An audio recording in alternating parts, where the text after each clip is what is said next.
dran. Yeah. Yeah. Meine 2 Finger stinken.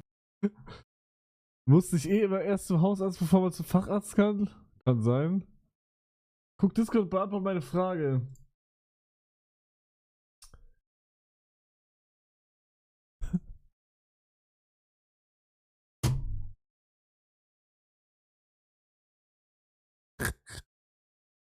Digga, er fragt mich Hugo, du und dann dieses Bild in einem Raum.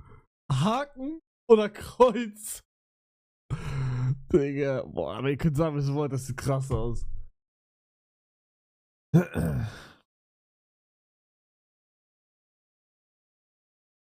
Hausarzt, wenn es schlimm ist, schickt er dich ins Krankenhaus. Ohne Hausarzt nehmen die dich ins Krankenhaus nicht.